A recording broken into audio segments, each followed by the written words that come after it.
ನಮಸ್ತಸ್ತೆ ನಮಸ್ತಸ್ತೆ ನಮೋ ನಮಃ. ಶ್ರೀ ಗುರುಭ್ಯೋ ನಮಃ. ಹರಿ ಓಂ.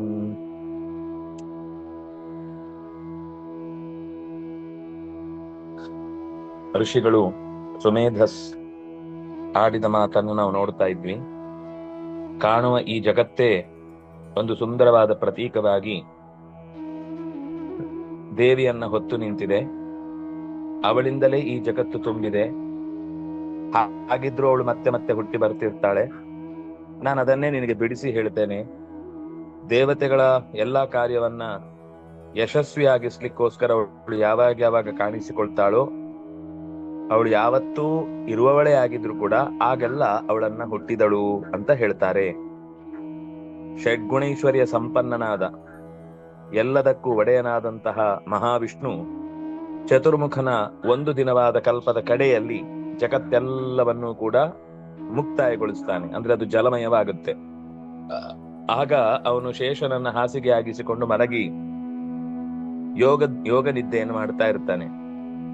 ಅಂದ್ರೆ ಪ್ರಳಯ ಕಾಲ ಮುಗಿಯುವಾಗ ಭಗವಂತ ಮತ್ತೆ ಜಗತ್ತನ್ನ ಸೃಷ್ಟಿ ಮಾಡ್ಲಿಕ್ಕೋಸ್ಕರ ತನ್ನ ಹೊಕ್ಕಳಿನಿಂದಲೇ ಬ್ರಹ್ಮಾಂಡಮಯವಾದ ಕಮಲವನ್ನ, ಅದರಲ್ಲಿ ಚತುರ್ಮುಖನನ್ನ ಹೊರಗೆ ತರ್ತಾನೆ. ಆ ಕಥೆಯನ್ನ ಮುಂದೆ ನಿರೂಪಣೆ ಮಾಡ್ತಾ ಇದ್ದಾರೆ. 49-50ನೇ ಶ್ಲೋಕ.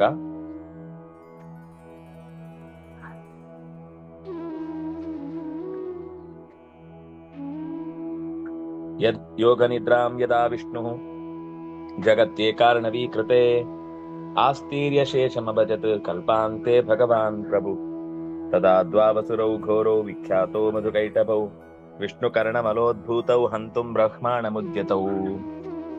ಕಲ್ಪದ ಕೊನೆಯಲ್ಲಿ ಸೃಷ್ಟಿಗೆ ಆದಿ ಅಂತ ಅರ್ಥ. ಕಲ್ಪದ ಕೊನೆ ಅಂದ್ರೆ ಸೃಷ್ಟಿಯ ಪೂರ್ವ ಸಿದ್ಧತೆ. ಅಂತಹ ಸಂದರ್ಭದಲ್ಲಿ ಪರಮಾತ್ಮನ ಕಿವಿಯಿಂದ ಇಬ್ಬರನ್ನ ಸೃಷ್ಟಿ ಮಾಡಿದ ತನ್ನ ಕಿವಿಯಿಂದ. ಅದಕ್ಕೆ ಪೂರ್ವ ದೇವತೆಗಳು ಅಂತ ದೈತ್ಯರಿಗೊಂದು ಹೆಸರಿದೆ. ದೇವತೆಗಳಿಗಿಂತ ಮುಂಚೆ ಕಂಡು ಬಿಟ್ಟವರು. ಯಾಕಂದ್ರೆ ವಿರೋಧ ಮಾಡಬೇಕು ಅಂತ ಅದೇ ಉದ್ದೇಶದಿಂದಲೇ ಹುಟ್ಟಿದವರಾದ್ರಿಂದಾಗಿ ಅವರಿಗೆ ದೇವತೆಗಳು ಯಾಕೆ ಬರ್ಬೇಕು ಅಂತಂದ್ರೆ ದೈತ್ಯರ ದುರಾಡಳಿತವನ್ನ ತಪ್ಪಿಸ್ಲಿಕ್ಕೋಸ್ಕರ ಬರ್ಬೇಕು. ಅದಕ್ಕೆ ಮೊದಲು ದೈತ್ಯರೇ ಬರ್ಬೇಕು. ಹಾಗಾಗಿ ಇವರು ಪೂರ್ವ ದೇವತೆಗಳು, ಪೂರ್ವ ದೇವಾಹ ಅಂತ ಕರೀತಾರೆ ಇವರನ್ನ. ಹಾಗಾಗಿ ಇಬ್ಬರು ತದಾ ದ್ವಾವಸುರೌ ಘೋರೌ. 51 ತದಾ ದ್ವಾವಸುರೌ ಘೋರೌ. ಘೋರರಾದ ಇಬ್ಬರು ಅಸುರರು ವಿಖ್ಯಾತೌ ಮಧುಕೈಟಭೌ. ಮಧುಕೈಟಭ ಅನ್ನುವ ಹೆಸರಿನಿಂದ ವಿಖ್ಯಾತೌ. ವಿಷ್ಣು ಕರ್ಣ ಮಲೋದ್ಭೂತೌ. ಭಗವಂತನ ಮೈಯಲ್ಲಿ ಯಾವತ್ತೂ ಕೂಡ ಕೊಳೆ ಅನ್ನೋದು ಇಲ್ವೇ ಇಲ್ಲ. ಕೊಳೆಯನ್ನೂ ಕೂಡ ಅವನೇ ಸೃಷ್ಟಿ ಮಾಡಬೇಕು. ಅವನಿಗೆ ಯಾವುದು ಕೊಳೆ ಅಲ್ಲ ಬಿಡಿ. ಇಡೀ ಜಗತ್ತನ್ನೇ ನುಂಗುವಾಗ ಅವನು ಕೊಳೆ ನುಂಗ್ತಾನೆ ಅಂತ ಅನ್ಕೊಳ್ದ? ಅದೆಲ್ಲ ಒಂದೇ ಕ್ಷಣದಲ್ಲಿ ಅವನಿಗೆ ಜೀರ್ಣವಾಗಿ ಹೋಗುವಂತಹ ಅಪರೂಪದ ಸಂಗತಿ. ಹಾಗಾಗಿ ಭಗವಂತನನ್ನು ಕೊಳೆ ಇಂದ ಕೂಡಿದವನು ಅಂತ ನಾವು ಉಪಾಸನೆ ಮಾಡ್ಲಿಕ್ಕಿಲ್ಲ. ಅವನಲ್ಲಿ ಯಾವ ಕೊಳೆಯೂ ಇಲ್ಲ. ಮತ್ತೇನದು ಹಾಗಾದ್ರೆ ವಿಷ್ಣು ಕರ್ಣ ಮಲೋದ್ಭೂತವು ಅಂದ್ರೆ? ಬೇಕು ಅಂತ ಅವನೇ ರಾಕ್ಷಸರನ್ನ ಸೃಷ್ಟಿ ಮಾಡ್ಲಿಕ್ಕೆ ಬೇಕಾದ ಒಂದು ಕೊಳೆಯನ್ನು ಸೃಷ್ಟಿ ಮಾಡಿದ. ಅವನಲ್ಲಿ ಕೊಳೆ ಇದ್ದದ್ದಲ್ಲ, ಕೊಳೆ ಹುಟ್ಟಿವಂತೆ ಮಾಡಿದ. ವಿಷ್ಣು ಕರ್ಣ ಮಲೋದ್ಭೂತವು ಹಂತುಂ ಬ್ರಹ್ಮಾಣ ಮುದ್ಯತೌ. ಬ್ರಹ್ಮಾಣಂ ಹಂತುಂ ಉದ್ಯತೌ. ಸೃಷ್ಟಿ ಅದಕ್ಕೆ ಪೂರ್ವದಲ್ಲಿ ಚತುರ್ಮುಖ ಮುಂದೆ ಏನ್ ಮಾಡ್ಬೇಕು ಅನ್ನೋದಕ್ಕೆ ತಯಾರು ಮಾಡ್ಕೊಳ್ತಾ ಇದ್ದ. ಈ ಸೃಷ್ಟಿ ಆದ್ರೆ ಭಗವಂತನ ವೈಭವ ಇನ್ನು ಹೆಚ್ಚು ಗೊತ್ತಾಗತ್ತೆ. ಈ ಸೃಷ್ಟಿ ಆದ್ರೆ ಜಗತ್ತಲ್ಲಿ ಧರ್ಮ ಕರ್ಮಗಳೆಲ್ಲ ನಡಿಲಿಕ್ಕೆ ಶುರುವಾಗುತ್ತೆ. ಈ ಸೃಷ್ಟಿ ಆದ್ರೆ ಋಷಿಗಳೆಲ್ಲ ಜಾಗೃತರಾಗ್ತಾರೆ, ಸಾಧಕರೆಲ್ಲ ಎಚ್ಚರಗೊಳ್ತಾರೆ. ಅದರಿಂದಾಗಿ ಈ ಸೃಷ್ಟಿಗೆ ತೊಂದರೆ ಕೊಡಬೇಕು ಅಂತ ಚತುರ್ಮುಖನೇ ಈ ಸೃಷ್ಟಿಯನ್ನ ಮಾಡುವುದು ಅಂತ ಭಾವಿಸಿದಂತಹ ಮಧುಕೈಟಭರು ಬ್ರಹ್ಮಾಣಂ ಹಂತುಂ ಉದ್ಯತೌ. ಚತುರ್ಮುಖನನ್ನೇ ಕೊಲ್ಲಬೇಕು ಅಂತ ಹೊರಟರು. ಸನಾಭಿಕಮಲೆ ವಿಷ್ಣೋ ಸ್ಥಿತೋ ಬ್ರಹ್ಮ ಪ್ರಜಾಪತಿ ದೃಷ್ಟ್ವಾ ತಾವಸುರೌ ಚೋಗ್ರೋ ಪ್ರಸುಪ್ತಂ ಚ ಜನಾರ್ದನಂ.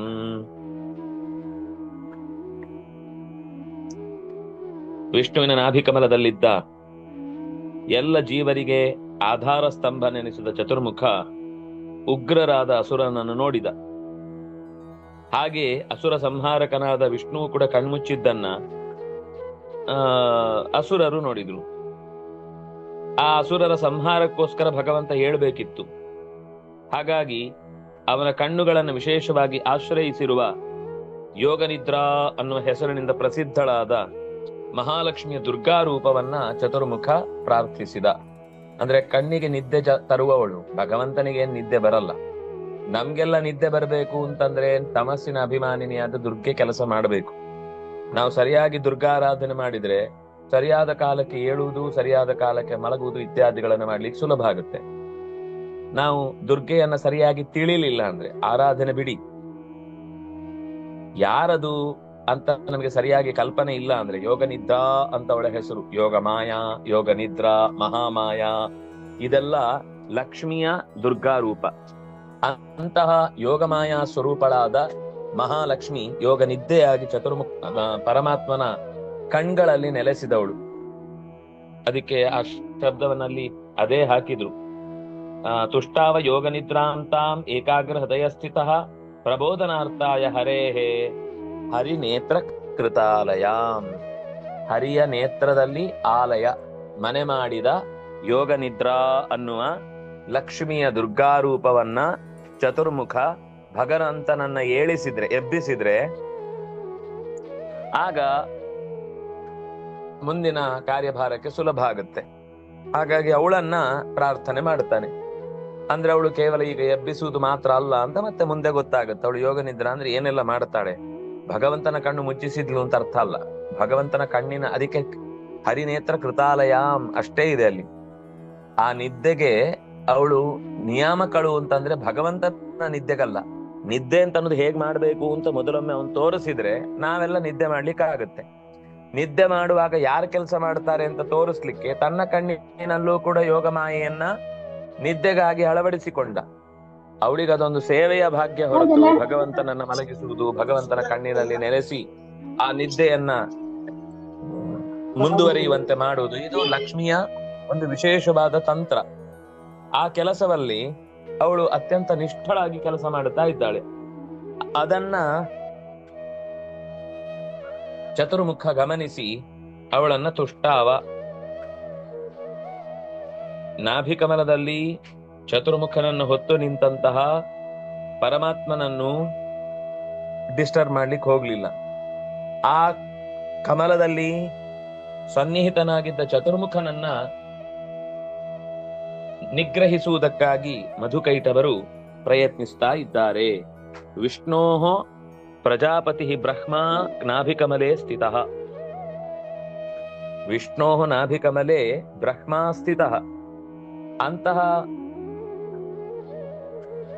ಚತುರ್ಮುಖನನ್ನು ಉಪದ್ರ ಕೊಡ್ಲಿಕ್ಕೆ ಅವರು ಧೈರ್ಯ ಮಾಡಿದ್ ಯಾಕೆ ಅಂದ್ರೆ ಜನಾರ್ದನಂಚ ಪ್ರಸುಪ್ತಂ ದೃಷ್ಟ. ಪರಮಾತ್ಮ ಮಲಗಿದ್ದಾನೆ, ಹಾಗಿದ್ರೆ ನಮ್ಗೆ ಇನ್ನೇನು ಭಯ ಇಲ್ಲ. ಅವನು ಮಲಗಿದ ಅಂದ್ರೆ ಜಗತ್ತಿನಲ್ಲಿ ಎಲ್ಲಾ ದುಷ್ಟ ಶಕ್ತಿಗಳು ಎದ್ದು ನಿಲ್ತಾವೆ. ಒಂದು ವೇಳೆ ಪರಮಾತ್ಮ ಎದ್ದಿದ್ದ ಅಂದ್ರೆ ಅವ್ರು ಅಷ್ಟು ಕೆಲಸ ಮಾಡ್ತಿರ್ಲಿಲ್ಲ. ಪರಮಾತ್ಮನ ಕಿವಿಯಿಂದ ಹುಟ್ಟಿ ಬಂದದ್ದು ಅವರಿಗೆ ಅದ ಮೂಲದ ಋಣದ ಕಲ್ಪನೆಯೂ ಇಲ್ಲ. ಇವರಿಂದಲೇ ಸೃಷ್ಟಿಯಾಗಿದ್ದೇವೆ, ಹಾಗಾಗಿ ಇವರಿಗೆ ಸಂಬಂಧಪಟ್ಟ ಕಮಲದಲ್ಲಿರುವ ದಳಗಳನ್ನ ಪುಡಿಗಟ್ಟುವುದಾಗ್ಲಿ, ದೇವತೆಗಳನ್ನ ಹಿಂಸಿಸುವುದಾಗ್ಲಿ ಮಾಡಬಾರ್ದು. ನಾವು ಎಲ್ಲಿಂದ ಹುಟ್ಟಿ ಬಂದಿದ್ದು ಅಲ್ಲಿಗೆ ಗೌರವ ಕೊಡಬೇಕು ಅನ್ನುವ ಸಾಮಾನ್ಯ ಪ್ರಜ್ಞೆ ಇಲ್ಲದಂತಹ ಮಧುಕೈಟವರು ಉಪದ್ರವ ಕೊಡ್ಲಿಕ್ಕೆ ಹೊರಟಾಗ ಚತುರ್ಮುಖ ಯೋಗ ನಿದ್ದೆಯನ್ನ ಪ್ರಾರ್ಥಿಸಿದ ಅನ್ನೋದು ಇಲ್ಲಿ ಬಂದ ಮಾತು. ಬ್ರಹ್ಮೋವಾಚ ವಿಶ್ವೇಶ್ವರೀಂ ಜಗದ್ಧಾತ್ರೀಂ ಸ್ಥಿತಿ ಸಂಹಾರಕಾರಿಣೀಂ ಸ್ತೌಮಿ ನಿದ್ರಾಂ ಭಗವತೀಂ ವಿಷ್ಣೋರ ಅತುಲ ಚೇತಸಃ. ವಿಶ್ವೇಶ್ವರೀಂ, ವಿಶ್ವದ ಎಲ್ಲ ವಸ್ತುಗಳ ಮೇಲೆ ಒಡೆತನವನ್ನ ಹೊಂದಿರುವವಳು. ಜಗದ್ಧಾತ್ರೀಂ, ಕೆಲವರದ್ದು ಒಡೆತನ ಇರುತ್ತೆ ಅನೇಕ ದೇವಸ್ಥಾನದ್ದು, ಆದ್ರೆ ಅದರ ಮೇಂಟೆನೆನ್ಸೇ ಮಾಡಲ್ಲ. ದೇವರ ಮೇಲೆ ನೇರವಾಗಿ ಅಭಿಷೇಕ ಮಾಡೋದೇ ಬೇಡ, ಮಳೆಯಲ್ಲೇ ಅಭಿಷೇಕ ಆಗ್ತಾ ಇರುತ್ತೆ. ಅಧಿಕಾರ ಇದೆ, ಅದನ್ನ ಯಾವುದಕ್ಕೂ ಉಪಯೋಗಿಸಿಕೊಳ್ಳುದಿಲ್ಲ, ಧಾರಣೆ ಮಾಡುವುದಿಲ್ಲ, ಅದನ್ನ ಪೋಷಣೆ ಮಾಡುವುದಿಲ್ಲ, ಅದನ್ನ ರಕ್ಷಣೆ ಮಾಡುವುದಿಲ್ಲ. ತಮ್ಗೆ ಅದರಿಂದ ದುಡ್ಡು ಮಾತ್ರ ಬೇಕು ಸರ್ಕಾರಕ್ಕೆ. ಆದ್ರೆ ಅದಕ್ಕೆ ತೊಂದರೆ ಆಗ್ತಾ ಇದೆ. ಅಲ್ಲಿರುವ ಅನೇಕ ಸತ್ಕರ್ಮಗಳು ಹಾಗೆ ನೆನೆಗುದ್ದಿಗೆ ಬಿದ್ದಿದೆ. ಅನೇಕ ಭಕ್ತರಿಗೆ ಬೇಕಾದ ಫೆಸಿಲಿಟೀಸ್ ಮಾಡಿ ಕೊಡ್ಬೋದಲ್ಲಿ, ಅವರಿಗೆ ಒಂದಿಷ್ಟು ಒಳ್ಳೆ ರೀತಿಯಿಂದ ಧಾರ್ಮಿಕ ಪ್ರಜ್ಞೆಯನ್ನ ಜಾಗೃತಗೊಳಿಸ್ಲಿಕ್ಕೆ ಬೇಕಾದ ಒಳ್ಳೆಯ ಕಾರ್ಯಗಳನ್ನು ಮಾಡಬಹುದು ಅಂದ್ರೆ ಅದು ಯಾವುದಕ್ಕೂ ಒಂದು ಪೈಸೆ ದುಡ್ಡು ಬಿಚ್ಚಲ್ಲ. ಅಲ್ಲಿಂದ ಬಂದ ಕಾಣಿಕೆಯನ್ನು ಮಾತ್ರ ತೆಗಿಲಿಕ್ಕೆ ನೀವು ಅರ್ಚಕರಿಗೆ ಕೊಟ್ರೆ ಅದು ನೀವು ನರಕಕ್ಕೆ ಹೋಗ್ತೀರಿ, ನೀವು ಅರ್ಚಕರಿಗೆ ಕೊಟ್ರೆ ಅದು ದೇವರಿಗೆ ಸೇರಲ್ಲ ಅಂತೆಲ್ಲ ಬೋರ್ಡ್ ಹಾಕಿಸ್ತಾರೆ. ಹುಚ್ಚರಲ್ಲದೆ ಇನ್ನೇನ್ ಹೇಳಬೇಕು. ಅರ್ಚಕನ ತಪೋಬಲದಿಂದಲೇ ದೇವಸ್ಥಾನ ನಡೆಯುವುದು. ಅರ್ಚಕನನ್ನ ಯಾರ್ಯಾರನ್ನೂ ತಂದು ಅದಕ್ಕೆ ಶ್ರದ್ಧೆ ಇಲ್ಲ, ಅಧ್ಯಯನ ಇಲ್ಲ, ತಿಳುವಳಿಕೆ ಇಲ್ಲ, ಕ್ರಮ ಗೊತ್ತಿಲ್ಲ, ಏನೂ ತಿಳಿಯದ ಶುದ್ಧ ಶುಂಠರನ್ನ ಅಲ್ಲಿಗೆ ತಂದು ಕೂಡಿಸಿ, ಅದು ಯಾರನ್ನ ತಂದು ಕೂಡಿಸಿದ್ರು ತಪ್ಪೆ. ಅದು ಅವರಿಗೆ ತಿಳುವಳಿಕೆ ಇರಬೇಕು, ಮತ್ತೆ ಒಂದು ಪರಂಪರೆ ಇರಬೇಕು, ಒಂದು ಒಳ್ಳೆ ರೀತಿಯಿಂದ ಅದರ ಬಗ್ಗೆ ಶ್ರದ್ಧೆ ಇರಬೇಕು. ಇಂಥವರನ್ನ ಯಾರಂತದ್ದಿರುದಿಲ್ವೋ ಅವರಿಗೆ ಎಲ್ಲಾ ಫೆಸಿಲಿಟೀಸ್ ಇರುತ್ತೆ. ಯಾರು ಅದ್ರಲ್ಲಿ ನಿಜವಾಗಿಯೂ ಪ್ರಾಮಾಣಿಕವಾಗಿ ದೇವಸ್ಥಾನದ ಏಳಿಗೆಯನ್ನೇ ತಮ್ಮ ಜೀವನದ ಉಸಿರು ಅಂತ ನೋಡ್ತಿರ್ತಾರೆ, 60-70 ವರ್ಷ ಅವರು ಜೀವನ ಅದಕ್ಕೋಸ್ಕರ ತೆಗೆದಿರ್ತಾರೆ, ಒಂದೇ ನಿಮಿಷದಲ್ಲಿ ಏನೋ ಒಂದ್ ಸಣ್ಣ ಕಟಿಬಿಟಿ ಬರುತ್ತೆ, ಮನುಷ್ಯ ಅಲ್ವಾ, ಎಲ್ಲಿಂದಾದ್ರೂ ಬರುತ್ತೆ.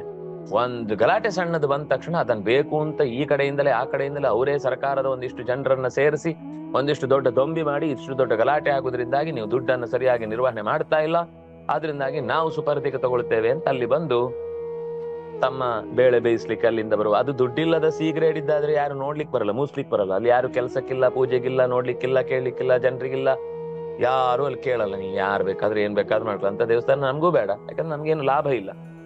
ಅಂದ್ರೆ ಈ ತರ ಭಗವಂತನ ವ್ಯವಸ್ಥೆಯನ್ನ ಎಚ್ಚರದಲ್ಲಿ ಇಟ್ಟು ಅವನಿಗೆ ಬೇಕಿರುವ ಎಲ್ಲಾ ಅನುಕೂಲತೆಗಳನ್ನು ಮಾಡಿಕೊಡ್ಬೇಕಾದದ್ದು ಒಬ್ಬ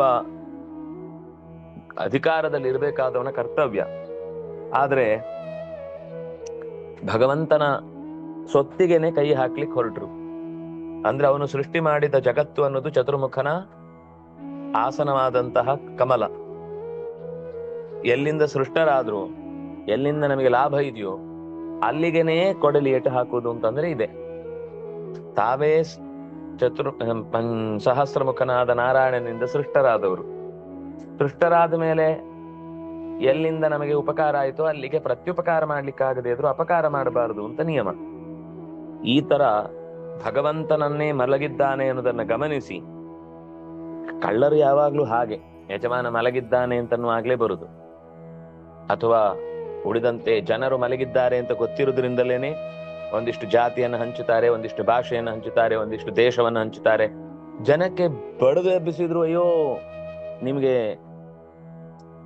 ಏನಾದ್ರೂ ತೊಂದರೆ ಆಗತ್ತೆ, ದಯವಿಟ್ಟು ಹೀಗೆಲ್ಲ ಮಾಡಬೇಡಿ ಅಂತ ಬಿಡಿಸಿ ಹೇಳಿದ್ರೆ ಅವ್ರು ಮಲಗಿರ್ತಾರೆ. ನಮ್ಮನೆ ತನಕ ಬಂದಿಲ್ಲಲ್ವಾ, ಯಾವ್ದೋ ದಾವಣಗೆರೆಯಲ್ಲಂತೆ ಗಲಾಟೆ ಆಗಿದ್ದು, ಆದ್ರೆ ಅಲ್ಲಾಗತ್ತೆ, ಹರಿಹರದಲ್ಲಾಯ್ತಂತೆ ಅಲ್ಲಾಗತ್ತೆ, ಹುಬ್ಬಳ್ಳಿಯಲ್ಲ ಆಯ್ತಂತೆ ಅಲ್ಲಾಗತ್ತೆ, ಮಂಡ್ಯದಲ್ಲಾಯ್ತಂತೆ ಅಲ್ಲಾಗತ್ತೆ, ಬೆಂಗಳೂರಲ್ಲೇ ಹತ್ರ ಬಂತು, ಹಾಸನದಲ್ಲಿ ಆಯ್ತಂತೆ ಅಲ್ಲೇ ಆಗತ್ತೆ, ಈ ಕಡೆಯಿಂದ ಮೈಸೂರಲ್ಲಿ ಆಯ್ತಂತೆ ಅಲ್ಲಾಗತ್ತೆ. ಬಿಡಿ, ಬೆಂಗಳೂರಿಗೆ ಏನ್ ತೊಂದರೆ ಇಲ್ಲ, ಬೆಂಗಳೂರು ಯಾವಾಗ್ಲೂ ಸೇಫು ಅಂತ ಮತ್ತೆ ಮತ್ತೆ ನಾವು ನಮ್ಮ ಬುಡಕ್ಕೆ ಬರ್ಲಿಲ್ಲ ಅನ್ನೋದನ್ನೇ ನಿದ್ದೆಯಲ್ಲಿ ಇರ್ತೇವೆ ಅನ್ನೋದನ್ನ ಗಮನಿಸಿಯೇ ದೈತ್ಯರು, ರಾಕ್ಷಸರು ತಮ್ಮ ತಮ್ಮ ಐ ಲವ್ ಮಹಮ್ಮದ್ ಅಂತನೋ ಐ ಲವ್ ಇನ್ನೇನೋ ಯಾವ್ದೋ ದೇವತೆಗಳ ಹೆಸರನ್ನ ಹೇಳ್ಕೊಂಡು ಬೇಕು ಅಂತ ಅಶಾಂತಿಯನ್ನ ಕ್ರಿಯೇಟ್ ಮಾಡುವಂತಹ ಒಂದು ಸರ್ಕಾರವೂ ಮಲಗಿದೆ, ಅಧಿಕಾರದಲ್ಲಿದ್ರು. ಅವ್ರು ಇಂಥದ್ದೆಲ್ಲ ಮಾಡಿದ್ರೆ ಸುಮ್ಮನೆ ಇರ್ತಾರೆ, ಅವರಿಗೆ ಸಪೋರ್ಟ್ ಮಾಡ್ತಾರೆ ಅಂತ ತಪ್ಪು ಮಾಡಿ ಸಿಕ್ಕಾಕೊಂಡ ಹಳೆ ಕೇಸುಗಳನ್ನೆಲ್ಲ ಸಾವಿರ ಗಟ್ಟಲೆ ಜನರನ್ನ ಬಿಟ್ಟು ಅವರಿಂದ ತಾವು ಬಹಳ ಉಪಕೃತರಾಗಿದ್ದೇವೆ ಅನ್ನುವ ರೀತಿಯಲ್ಲಿ ದೇಶವನ್ನ ಹಾಳುಗೆಡುವುದಕ್ಕೆ ಬೇಕಿರುವ ದುಷ್ಟಶಕ್ತಿಗಳಿಗೆ, ನೆಲೆಗಳಿಗೆ, ಸಂಘಗಳಿಗೆ, ಸಂಸ್ಥೆಗಳಿಗೆ ಬೇಕಾದಷ್ಟು ಅನುದಾನಗಳನ್ನ ಕೊಟ್ಟು ದುಷ್ಟರನ್ನ ಬೆಳೆಸುವಂತಹ ಒಂದು ದೊಡ್ಡ ಶಕ್ತಿ ಅದು ಮಧುಕೈಟವರಿಂದಲೇ ಆರಂಭ ಆದದ್ದು. ಭಗವಂತನ ಸೃಷ್ಟಿಗೆ ಅನುಕೂಲಕರವಾದ ಎಲ್ಲವನ್ನು ನಿಗ್ರಹಿಸುವ ಮೂಲ ಬೇರು ಅಂತ ಚತುರ್ಮುಖನನ್ನೇ ಅಟ್ಯಾಕ್ ಮಾಡಿದ್ರು. ಮೇನ್ ಟಾರ್ಗೆಟ್ ಚತುರ್ಮುಖ. ಅಂತಹ ಜಗತ್ತಿನ ಸ್ಥಿತಿಗೆ ಕಾರಣವಾದ ಲಕ್ಷ್ಮಿಯನ್ನ ಅವನು ಸ್ತೋತ್ರ ಮಾಡುತ್ತಾನೆ. ಇಡೀ ವಿಶ್ವದ ಒಡೆತನ ಇರುವಂತಹ, ಜಗತ್ತಿನ ಧಾರಣೆ ಮಾಡುವಂತಹ, ಪೋಷಣೆ ಮಾಡುವಂತಹ, ಸ್ಥಿತಿ ಸಂಹಾರ ಕೆಲಸಗಳಲ್ಲಿ ಪೂರ್ತಿಯಾಗಿ ತೊಡಗಿರುವಂತಹ ಭಗವತೀಂ, ಷಡ್ಗುಣೈಶ್ವರ್ಯ ಸಂಪನ್ನಳಾದ, ಅಂದ್ರೆ ಭಗವಂತನಿಗೆ ಹೋಲಿ ಕಮ್ಮಿಯೇ ಆದ್ರೂ ಅವಳಲ್ಲೂ ಈ ಜ್ಞಾನ ಅನ್ನೋದು ಪೂರ್ಣ. ಜಗತ್ತಿನ ವಿಷಯದಲ್ಲಿ, ಪರಮಾತ್ಮನ ವಿಷಯದಲ್ಲಿ ಮಾತ್ರ ಅವಳಿಗೆ ಜ್ಞಾನ ಕಮ್ಮಿ ಬಿಟ್ರೆ ಜಗತ್ತಿನ ವಿಷಯದಲ್ಲಿ ಎಲ್ಲಾ ತಿಳುವಳಿಕೆ ಅವಳಿಗೂ ಇದೆ, ಅವರಿಬ್ಬರ ಮಕ್ಕಳಾದಂತಹ ಪ್ರಾಣ ಬ್ರಹ್ಮನಿಗೂ ಇದೆ. ಹಾಗಾಗಿ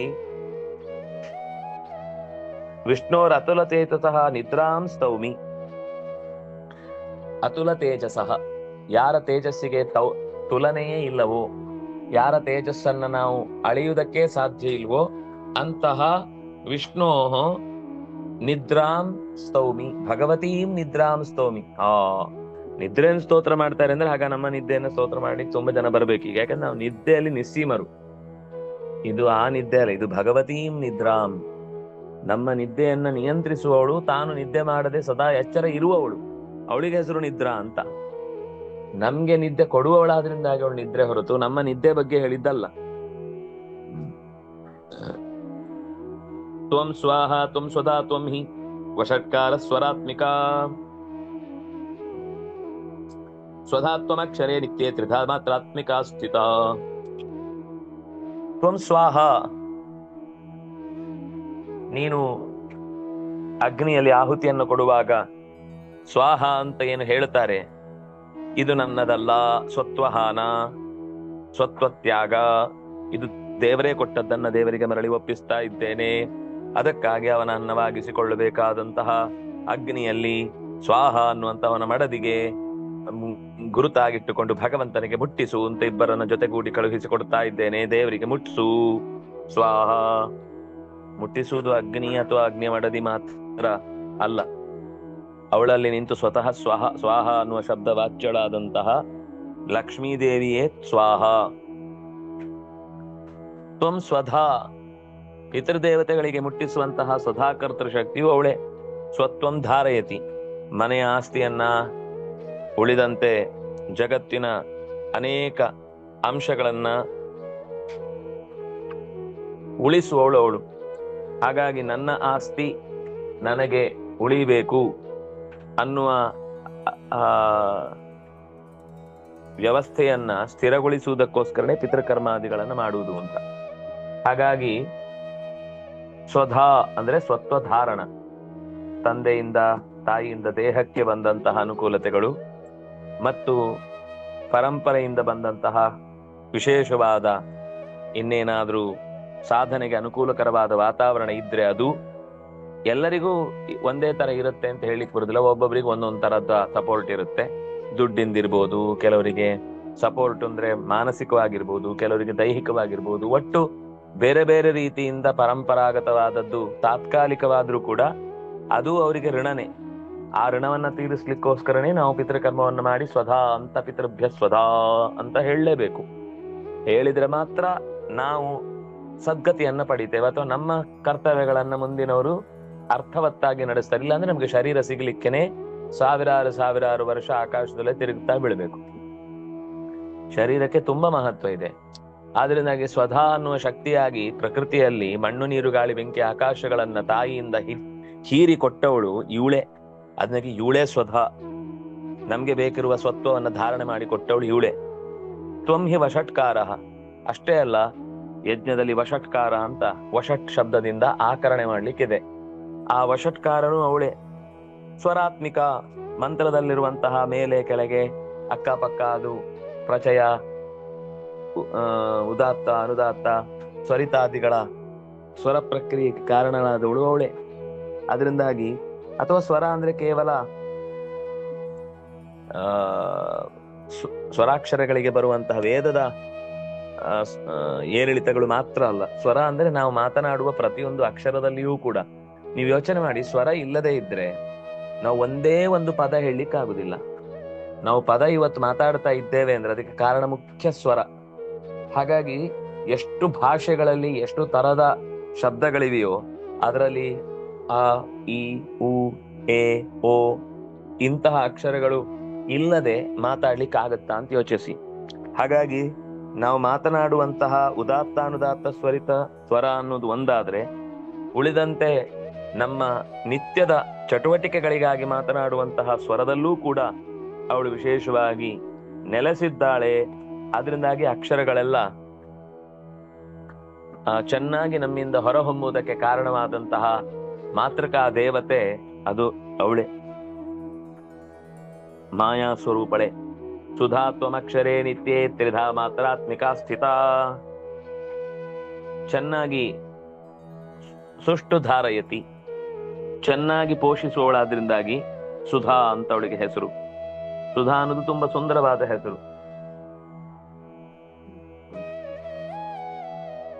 ಮೋಕ್ಷಕ್ಕೆ ಹೋಗುವಾಗಲೂ ಮೋಕ್ಷದ ಸುಖಕ್ಕಾಗಿ ಶರೀರವನ್ನ ಬೇಕಾದಂತೆ ಸಿದ್ಧಪಡಿಸುವವಳು ಲಕ್ಷ್ಮೀದೇವಿ. ಹಾಗಾಗಿ ಸುಧಾ ಅನ್ನೋದು ತುಂಬಾ ಸುಂದರವಾದ ಹೆಸರು. ಈಗ ಅಮೃತಕ್ಕೂ ಕೂಡ ಸುಧಾ ಅಂತ ಯಾಕೆ ಹೆಸರು ಅಂದ್ರೆ, ಅದು ಶರೀರವನ್ನ ಬಹಳ ದೀರ್ಘಕಾಲ ಧಾರಣೆ ಮಾಡುತ್ತೆ, ಸೌಷ್ಠವದಿಂದ ಧಾರಣೆ ಮಾಡುತ್ತೆ. ಅಮೃತ ಅನ್ನೋದು ಅದೇನು ಶಾಶ್ವತ ಅಲ್ಲ, ಅಮೃತವು ಕೂಡ ಶಾಶ್ವತ ಅಲ್ಲ, ಅದಕ್ಕೆ ಸೃಷ್ಟಿಯ ಕೊನೆಯಲ್ಲಿ ಅದು ಕೂಡ ನಾಶ ಆಗಿ ಹೋಗುತ್ತೆ.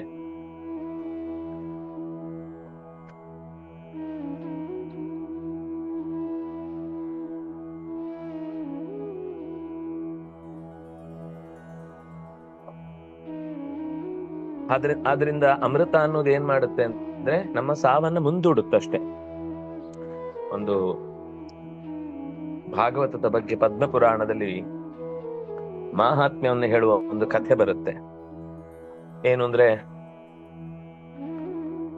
ಇವನು ಶುಕಾಚಾರ್ಯರ ಹತ್ರ ಪರೀಕ್ಷಿತ್ ರಾಜ ಕಥೆ ಕೇಳ್ತಾ ಇರ್ತಾನೆ. ಆಗ ದೇವತೆಗಳೆಲ್ಲ ಬರ್ತಾರೆ, ನಾವು ಅಮೃತವನ್ನ ಕಲಶ ಸಮೇತ ನಿನಗೆ ಕೊಡ್ತೇವೆ, ನೀನು ಭಾಗವತದ ಕಥೆಯನ್ನ ನಮಗೆ ಕೊಟ್ಟು ಬಿಡುವ, ಆ ಕಥಾಮೃತವನ್ನ ಕೊಡು, ನಾವು ಸುಧಾಮೃತವನ್ನ ಕೊಡ್ತೇವೆ ಅಂತ.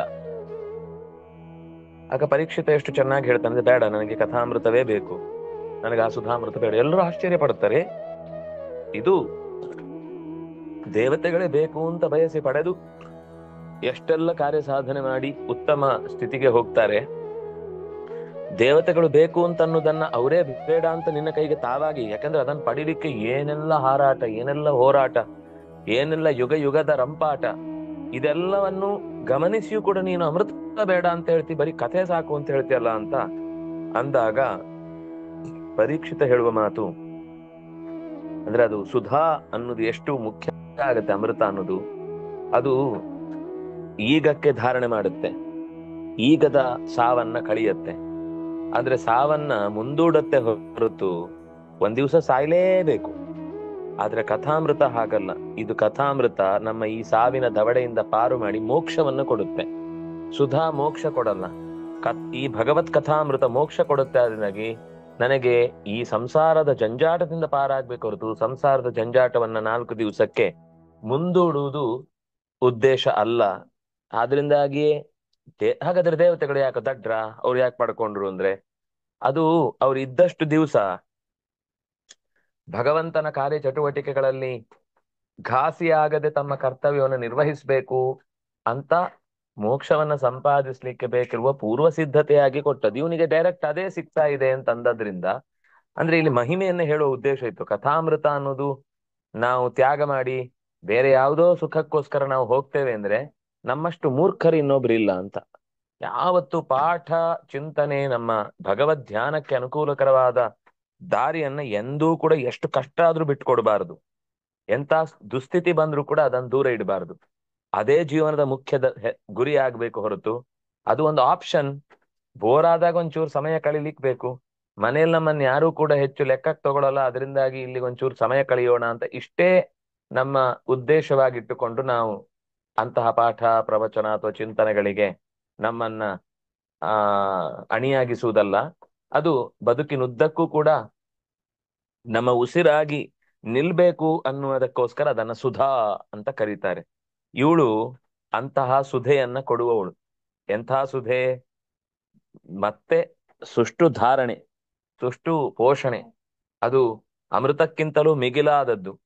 ಅದು ಅಮೃತ ಅನ್ನೋದು ಕೇವಲ ಸಂಸಾರದ ವ್ಯವಸ್ಥೆಯಿಂದ ಮಾತ್ರ ಆಚೆಗೆ ತರುತ್ತೆ. ಅವಳು ನಿತ್ಯ ಮುಕ್ತಳಾದ್ರಿಂದ ಅವಳು ಆ ಸುಧಾ ಅನ್ನೋದು ಅದು ಭಗವಂತನ ಕಡೆಗೆ ಕರೆದೊಯ್ಯುವ ಸುಧಾ. ಕಥಾಮೃತದ ನಿಜವಾದ ಶಕ್ತಿ ಅದರೊಳಗೆ ನಿಂತು ರಕ್ಷಿಸುವವಳು ಅವಳೆ. ತ್ವಮಕ್ಷರೇ ನಿತ್ಯೇ ತ್ರಿಧಾ ಮಾತ್ರಾತ್ಮಿಕಾ ಸ್ಥಿತ, ನಾಶರಹಿತವಾದ ಅಕ್ಷರದಲ್ಲಿ ಇರುವವಳು. ಅವಳು ಯಾವತ್ತೂ ನಿತ್ಯ ಒಂದೇ ತರ ಇರ್ತಾಳೆ, ಯಾವಾಗ್ಲೂ ಇರ್ತಾಳೆ. ಹ್ರಸ್ವ ದೀರ್ಘ ಪ್ಲುತ ಅನ್ನುವ 3 ರೀತಿಯಾದ ಉಚ್ಚಾರಣ ಕಾಲ ಇದೆಯಲ್ವಾ. ತ್ರಿಧಾ ಮಾತ್ರಾತ್ಮಿಕ, ಮಾತ್ರಾತ್ಮಿಕ ತ್ರಿಧಾ ಸ್ಥಿತ, ಹ್ರಸ್ವ ದೀರ್ಘ ಪ್ಲುತ. ಅ ಆ ಆ ಅನ್ನುವ ಅಥವಾ ಯಾವುದೇ ಸ್ವರದ ವ್ಯವಸ್ಥೆಯಲ್ಲೂ ಕೂಡ 3 ಮಾತ್ರಾ ಕಾಲದಲ್ಲಿ, ಹ್ರಸ್ವ ಮಾತ್ರಾ ಕಾಲ, ದೀರ್ಘ ಮಾತ್ರಾ ಕಾಲ, ಪ್ಲುತ ಮಾತ್ರಾ ಕಾಲ ಅಂತ 3 ಕಾಲಗಳಲ್ಲಿಯೂ ಪ್ರತಿಪಾದ್ಯಳಾದವಳು ಮತ್ತು ನಮ್ಮಿಂದ ಆ ಅಕ್ಷರಗಳನ್ನು ನುಡಿಸುವವಳು ಅವಳಾದ್ರಿಂದಾಗಿ ತ್ರಿಧಾ ಮಾತ್ರಾತ್ಮಿಕ. ಇದು ಉಪನಿಷತ್ತಿನಲ್ಲಿ ಇದರ ಬಗ್ಗೆನೇ ವಿಸ್ತಾರವಾದ ಚಿಂತನೆ ಇದೆ. ಸ್ವರ ವ್ಯಂಜನಗಳು ಸೇರುವುದೇ ಒಂದು ವಿಶಿಷ್ಟವಾದ ಯಜ್ಞ. ಆ ಸ್ವರಯಜ್ಞಗಳ ಸಂಹಿತೆಯಲ್ಲಿ ಉಂಟಾಗುವಂತಹ ಭಗವಂತನ ಸಂಧಿ ಅನ್ನೋದು ಒಂದು ನಮ್ಮ ದೇಹಕ್ಕೆ ಸಂಧಿ ಗರ್ಭದಲ್ಲಿ ಸೇರಿದಂತಹ ಶಕ್ತಿ. ಅದು ಸರಿಯಾಗಿ ಅರ್ಥ ಆಯಿತು ಅಂತಂದ್ರೆ ನಮಗೆ ಆ ಶಬ್ದದಿಂದ ಹುಟ್ಟುವಂತಹ ಮಹಾ ಫಲವನ್ನ ನಮಗೆ ಅನಾಯಾಸವಾಗಿ ಕೊಡುತ್ತೆ ಅಂತ ಹೀಗೆಲ್ಲ ಉಪನಿಷತ್ತುಗಳಲ್ಲಿ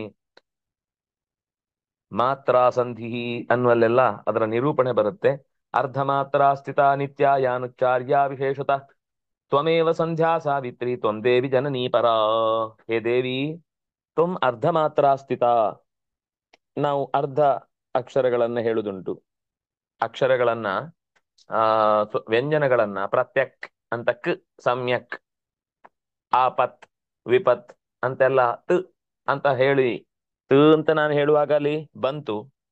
ಅರ್ಧ ಸ್ವರ ಅನ್ನೋದು ಅರ್ಧ ಮಾತ್ರಾತ್ಮಿಕ, ಮಾತ್ರಾಸ್ಥಿತ, ನಿತ್ಯ. ಅರ್ಧ ಮಾತ್ರ ಕಾಲದಲ್ಲಿಯೂ ಕೂಡ ಅವಳೇ ವಿಶೇಷವಾಗಿ ನೆಲೆಸಿದ್ದಾಳೆ. ಸ್ವತಂತ್ರವಾಗಿ ಉಚ್ಚರಿಸಲಾಗದೇ ಇರುವ ಅಕ್ಷರಗಳನ್ನ ಅನ್ನುವ ಸ್ವರಾಕ್ಷರಗಳ ಸಂಪರ್ಕ ಇಲ್ಲದೆ ಇರುವ ವ್ಯಂಜನಾಕ್ಷರಗಳು ಕೂಡ ಅದು ಅವಳದ್ದೇ ವಿಶಿಷ್ಟವಾದ ಸನ್ನಿಧಾನದಿಂದ ಕೂಡಿರುವಂಥದ್ದು. ಯಾನುಚ್ಚಾರ್ಯ ವಿಶೇಷತ. ಆದ್ರೆ ಆ ವಿಶೇಷವಾಗಿ ಉಚ್ಚಾರಣೆಗೆ ಯೋಗ್ಯವಾದ ಅಕ್ಷರಗಳು, ಆದ್ರೆ ಅದಕ್ಕೆ ಸ್ವರದ ಸಹಾಯ ಬೇಕು ಅನ್ನೋದು ಬೇರೆ. ಆದ್ರೆ ಸ್ವತಂತ್ರವಾಗಿ ಉಚ್ಚರಿಸಲಾಗದ್ರಲ್ಲೂ ಕೂಡ ಅವಳು ನೆಲೆಸಿ ಆ ಸೇರಿದಾಗ ಒಂದು ವಿಶಿಷ್ಟವಾದ ಸನ್ನಿಧಾನವನ್ನ, ಅರ್ಥಗರ್ಭವನ್ನ ಹೆತ್ತುಕೊಡುವವಳಾದ್ರಿಂದಾಗಿ ಅವಳು ಅರ್ಧ ಮಾತ್ರ ಸ್ಥಿತ. ಇದು ಯಾವತ್ತು? ಯಾವುದೋ ಒಂದು ಸೃಷ್ಟಿ ಅಲ್ಲ, ನಿತ್ಯ ಅನಂತ ಸೃಷ್ಟಿಯಲ್ಲಿ ಅವಳೇ ಆ ಅರ್ಧ, ಒಂದು, ದೀರ್ಘ ಮತ್ತು ಪ್ಲುತ ಅನ್ನುವ ಎಲ್ಲಾ ತರದ ಮಾತ್ರ ಕಾಲದ ಉಚ್ಚಾರಣೆಗಳಲ್ಲೂ ನೆಲೆಸಿದ್ದಾಳೆ. ತ್ವಮೇವ ಸಂಧ್ಯಾ, ನೀನೇ ಬೆಳಗ್ಗೆ ಮತ್ತು ಸಂಜೆ ಅನ್ನುವ ಹಗಲು ರಾತ್ರಿ, ರಾತ್ರಿ ಹಗಲು ಅನ್ನುವ ಸಂಧಿಯ ಕಾಲವನ್ನ ದಾಖಲಿಸುವವಳು. ನಮಗೆಲ್ಲ ಸಮ್ಯಕ್ ಧಾರಣೆ ಮಾಡುವುದಕ್ಕೋಸ್ಕರ, ಆ ಕಾಲದಲ್ಲಿ ಧ್ಯಾನ ಮಾಡುವುದಕ್ಕೋಸ್ಕರ ಆ ಹೊತ್ತಿನಲ್ಲಿ ನೆಲೆಸಿದವಳು ತ್ವಮೇವ ಸಂಧ್ಯಾ. ಅದೇ ಹೊತ್ತಿನಲ್ಲಿ ಸಾವಿತ್ರಿಯ ಜಪ ಮಾಡಬೇಕು. ನೀನೇ ಆ ಸಾವಿತ್ರಿಯಾಗಿ ಸೂರ್ಯನ ಕಿರಣಗಳಲ್ಲಿ ನೆಲೆಸಿ ಉಪಾಸನೆ ಮಾಡಿದ ಭಕ್ತನ ಎದೆ ಹೊಕ್ಕು ಅವನಲ್ಲಿ ಆ ಭಗವದ್ ಧಾರಣೆಯನ್ನು ಮಾಡುವುದಕ್ಕೆ ಬೇಕಿರುವ ಹುಟ್ಟು ತಾಯಿ. ಸಾವಿತ್ರಿ ಅಂದ್ರೆ ಹೆರುವವಳು ಅಂತ ಅರ್ಥ. ಭಗವಂತನನ್ನ ಹೆತ್ತು ಕೊಡುವವಳು, ಭಗವಂತನ ಬಗೆಗಿನ ಅರ್ಥವನ್ನ ಮೂಡಿಸುವವಳು. ಅದರಿಂದಾಗಿ ನೀನು ಸಾವಿತ್ರಿ. ತ್ವಂ ಜನನಿ ಪರಾಜನನಿ, ಎಲ್ಲದಕ್ಕಿಂತ ಮಿಗಿಲಾದ ತಾಯಿ ನೀನು. ಭಗವಂತ ತಾಯಿ ಇದ್ದಾನೆ, ತ್ವಮೇವ ಮಾತಾ ಅನ್ನುವುದಿದೆ. ಆದ್ರೆ ಆ ತಂದೆಯ ಜೊತೆಗೆ ಸೇರಿ ನಮಗೆ ಆಗಾಗ ಬೇಕಿರುವಂತಹ ಪ್ರಕೃತಿಯ ಕಡೆಯಿಂದ ಅನುಕೂಲ ಆಗುವಂತೆ ಮಾಡುವವಳು ಜನನಿ. ಅವಳೇ ನಮ್ಮನ್ನ ಹೆರುವವಳು, ಹೊರುವವಳು. ಆದ್ನಾಗಿ ಜನನಿ ಪರಾ, ಅತ್ಯಂತ ಶ್ರೇಷ್ಠವಾದಂತಹ ಶಕ್ತಿಯವಳು. ಭಗವಂತನ ಆಜ್ಞೆಯಿಂದ ಅವಳು ಜಗತ್ತನ್ನ ಹೊರುತ್ತಾಳೆ. ಅವಳೇ ಯಾವಾಗ್ಲೂ ಜಗತ್ತನ್ನು ಹೊರದು. ಅವಳು ಹೊರದೆ ಜಗತ್ತು ಹೊರ ಬಂದದ್ದು ಅಂತ ಇಲ್ವೇ ಇಲ್ಲ. ಅವಳು ಹೆರದೆ ಬಂದದ್ದು ಅಂತಿಲ್ಲ. ಅಲ್ಲ, ನೀವೇ ಹೇಳ್ತೀರಿ ಭಗವಂತನ ನಾಭಿ ಕಮಲದಿಂದ ಚತುರ್ಮುಖ ಹುಟ್ಟಿ ಬಂದ ದೇವರು ಅವಳ ಆ ಹೆಣ್ತನದ ಚೊಕ್ಕತನ ಪೋಪುದು ಬೇಡ ಅಂತ ತಾನೇ ಹೆತ್ತ. ಅಲ್ಲಿ ಲಕ್ಷ್ಮಿಯ ಆ ಬಳಕೆಯನ್ನ ಮಾಡ್ಕೊಳ್ಳಿಲ್ವಲ್ಲ, ಲಕ್ಷ್ಮಿಯನ್ನ ಅಲ್ಲಿ ಬಿಟ್ಟು ಮಾಡಿದ ಅಲ್ವಾ ಅಂತಂದ್ರೆ ಆಶ್ಚರ್ಯ ಏನು ಅಂದ್ರೆ, ಆ ನಾರಾಯಣ ಪಂಡಿತಾಚಾರ್ಯರು ಆಚಮನೆಯ ಕ್ರಮವನ್ನ ಹೇಳುವಾಗ 3-4 ತರ ಇದೆ. ಒಂದು ಶ್ರೌತ ಇದೆ, ಸ್ಮಾರ್ತ ಇದೆ. ಅಂದ್ರೆ ಸ್ಮಾರ್ತ ಅಂದ್ರೆ ಇಲ್ಲಿ ಹೇಳುವ ಸ್ಮಾರ್ತ ನಾವು ಅರ್ಥ ಮಾಡ್ಕೊಂಡ ಸ್ಮಾರ್ತ ಅಲ್ಲ, ಸ್ಮೃತಿಯಲ್ಲಿ ಹೇಳಿದ ದೇವತೆಗಳನ್ನ ಇಂದ್ರಿಯಗಳಲ್ಲಿ ಚಿಂತಿಸುವ ಒಂದು ಕ್ರಮ. ಆ ಕ್ರಮದಲ್ಲಿ ನಾರಾಯಣ ಪಂಡಿತಾಚಾರ್ಯರು ಯೋಗ ದೀಪಿಕೆಯಲ್ಲಿ ಹೇಳಿದ ಮಾತಿನಲ್ಲಿ ನಾಭಿಯಲ್ಲಿ ಶ್ರೀಯನ್ನ ಚಿಂತಿಸುವುದು ಅವರು ಹೇಳುವ ಸ್ಥಾನ. ಶ್ರೀಯನ್ನ, ಯಾಕಂದ್ರೆ ಅವಳ ಸನ್ನಿಧಾನ ಅದೇ ಅಂತ, ಭಗವಂತನ ನಾಭಿಯಲ್ಲಿ ಅವಳು ಸನ್ನಿಹಿತಳಾಗಿದ್ದಾಳೆ ಅಂತ. ಹಾಗಾಗಿ ನಾಭಿಯಿಂದ ಚತುರ್ಮುಖ ತನ್ನ ಶರೀರವಾದಂತ ಕಮಲವನ್ನ ಹೊತ್ತು ಹೊರಗೆ ಬಂದಿದ್ದಾನೆ ಅಂದ್ರೆ ಅದು ಹೆತ್ತದ್ದು ಲಕ್ಷ್ಮಿಯೇ. ಒಂದು ಸರ್ತಿ ತನ್ನ ನೆತ್ತಿಯಿಂದ ಚತುರ್ಮುಖನನ್ನ ಹೆತ್ತಿದ್ದಾಳೆ ಅಂತ ಬರುತ್ತೆ. ಇನ್ನೊಂದ್ ಸರ್ತಿ ಲಕ್ಷ್ಮಿಯೇ ತಸ್ಮಿನ್ ಗರ್ಭಂ ದದಾಮ್ಯಹಂ ಅಂತ ಭಗವಂತನೇ ಆ ಗರ್ಭಧಾರಣೆ ಮಾಡಿಸಿ ಅವಳಿಂದ ಜಗತ್ತನ್ನ ಹೊರಕ್ಕೆ ತಂದಿದ್ದಾನೆ ಅಂತ. ಅಲ್ಲ ಒಂದ್ಸರ್ತಿ ಲಕ್ಷ್ಮಿಯನ್ನು ಬಿಟ್ಟು ಮಾಡಿದ್ದಾನಲ್ವಾ ಅಂದ್ರೆ ಇಲ್ಲ, ಅಲ್ಲೂ ಕೂಡ ಲಕ್ಷ್ಮಿಯೇ ಭಗವಂತನ ಹೊಕ್ಕಳಲ್ಲಿ ಇದ್ದು ಆ ಹೆರುವುದಕ್ಕೆ ಬೇಕಿರುವಂತಹ ತನ್ನ ಕೆಲಸ ಏನ್ ಮಾಡಬೇಕೋ ಅದನ್ನು ಮಾಡಿದ್ದಾಳೆ. ಅಂದ್ರೆ ದೇವರು ಲಕ್ಷ್ಮಿಯನ್ನ ಬಿಟ್ಟು ಯಾವ ಕೆಲಸವನ್ನು ಮಾಡಲ್ಲ. ಗುಣಗಳಲ್ಲಿ ಇನ್ನೂ ಅವಳಿಗೆ ಗಣನೆಗೆ ಸಿಗದೇ ಇದ್ದದ್ದಿದೆ. ಕೇವಲ ಈಶ್ವರ ದೃಷ್ಟಾರ್ಥ ಯುಕ್ತಾಂ ಅಂತ ಆಚಾರ್ಯರು ಗೀತಾ ವಿವರಣೆಯನ್ನು ಕೊಡುವಾಗ ಭಾರತದ ವಿಶೇಷತೆ ಏನು ಅಂತ ಹೇಳುವಾಗ ಅನೇಕ ಅರ್ಥಗಳಲ್ಲಿ ಕೂಡಿದ್ರಲ್ಲಿ ಕೇವಲ ಈಶ್ವರನಿಂದ ಮಾತ್ರ ಗಮನಿಸಲ್ಪಡುವಂತಹ ಅರ್ಥ ಮಹಾಭಾರತದಲ್ಲಿದೆ. ಅದು ಕೇವಲ ಹಾಗೆ ನೋಡಿದ್ರೆ ವೇದಗಳಿಗೂ ಇಷ್ಟು ಮಹತ್ವ ಕೊಟ್ಟಿಲ್ಲ ವೇದವ್ಯಾಸರು. ಯಾಕಂದ್ರೆ ಅದು ಇದ್ದ ಅಕ್ಷರದ ಗುಂಪು, ಇದು ಭಗವಂತ ಜೋಡಿಸಿದ ಅಕ್ಷರದ ಗುಂಪು. ಅದರಲ್ಲಿ ಹೆಚ್ಚು ಶಕ್ತಿ ಇರುತ್ತೆ, ಭಗವಂತನ ಕೈಯಿಂದ ನಿರ್ಮಿತವಾದದ್ದು ಅನ್ನುವ ಕಾರಣಕ್ಕಾಗಿ. ವೇದ ಯಾಕೆ ಎಲ್ಲಾ ಸಂದರ್ಭದಲ್ಲೂ ಅದಕ್ಕೆ ಮೊದಲ ಸ್ಥಾನ ಅಂದ್ರೆ, ನೀವು ಭಗವಂತನನ್ನ ಸರ್ವಜ್ಞ ಅಂತ ಪ್ರತಿಪಾದಿಸಿ ಅವನ ಮಾತು ಶ್ರೇಷ್ಠ ಅಂತ ಹೇಳಲಿಕ್ಕೆ ತುಂಬಾ ಒದ್ದಾಡಬೇಕು. ಆದ್ರೆ ವೇದ ಅನ್ನೋದು ಭಗವಂತನಿಂದಲೂ ನುಡಿದದ್ದಲ್ಲ, ಅದು ಜಗತ್ತಿನಲ್ಲಿ ಇದ್ದ ಸಂಗತಿಯನ್ನು ಹೇಳ್ತಾ ಇದೆ.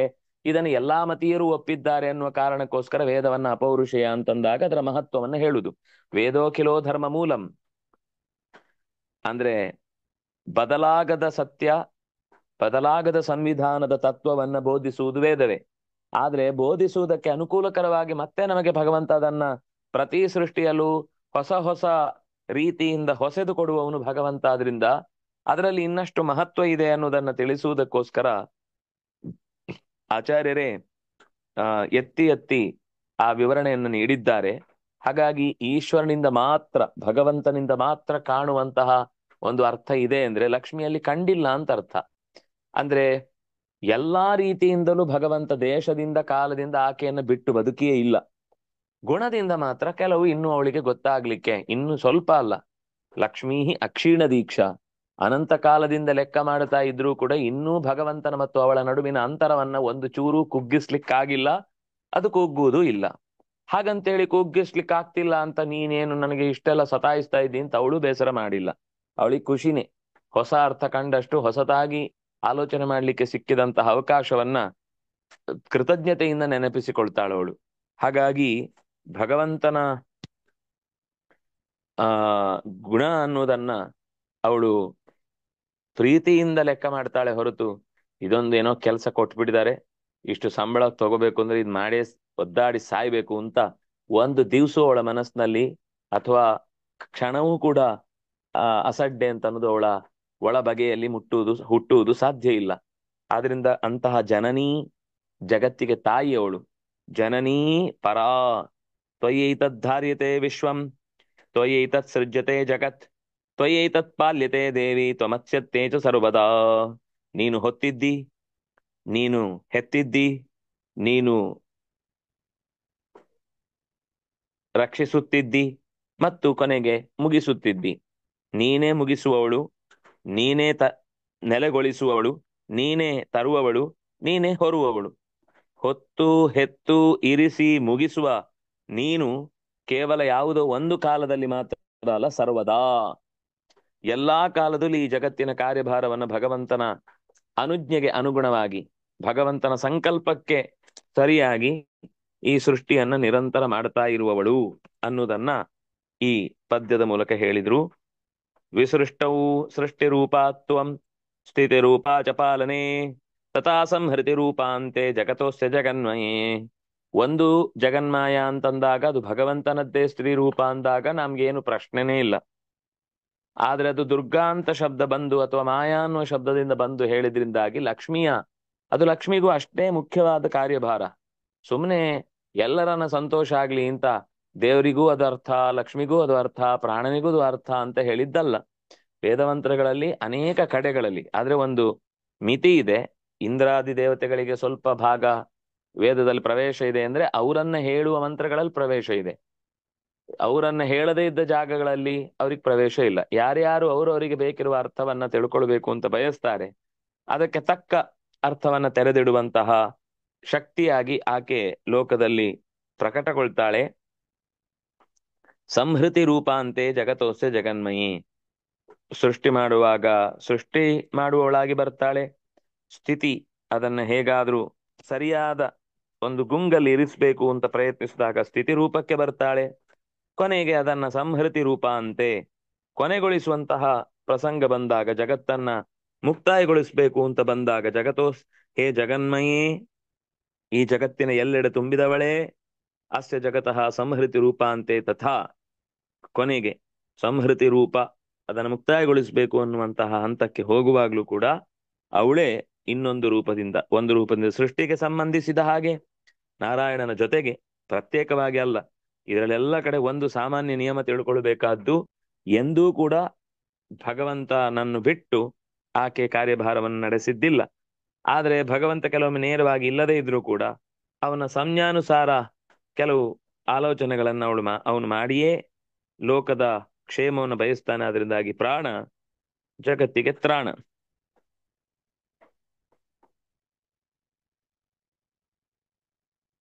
ಮಹಾವಿದ್ಯಾ ಮಹಾಮಾಯಾ ಮಹಾಮೇಧಾ ಸರಸ್ವತಿ ಮಹಾಮೋಹ ಭಗವತಿ ಮಹಾದೇವಿ ಮಹೇಶ್ವರಿ. ವಿದ್ಯೆಗಳಲ್ಲಿ ಎಲ್ಲದಕ್ಕಿಂತ ದೊಡ್ಡ ಅಭಿಮಾನಿನಿ ಅವಳೆ. ಮಹಾವಿದ್ಯಾ ಅಂತ ಅನ್ನೋದು ಹೆಸರು ಮಾತ್ರ ಅಲ್ಲ, ನಿಜವಾಗಿಯೂ ಮಹಾವಿದ್ಯೆ ಆಕೆ. ಮಹಾಮಾಯ, ಎಲ್ಲರನ್ನ ಬೇಸ್ತು ಬೀಳಿಸುವವಳು. ದೇವತೆಗಳನ್ನು ಕೂಡ ದೇವಾ ಅಪ್ಯಸ್ಯ ರೂಪಸ್ಯ ನಿತ್ಯಂ ದರ್ಶನ ಕಾಂಕ್ಷಿಣ, ಆದ್ರೂ ಅವ್ರಿಗೆ ಕಾಣಲ್ಲ. ಯಾಕೆಂದ್ರೆ ಇಲ್ಲಿ ಮಹಾಮಾಯ ಇರ್ತಾಳೆ. ಮಹಾಮೇಧಾ, ಧಾರಣಾ ಶಕ್ತಿ.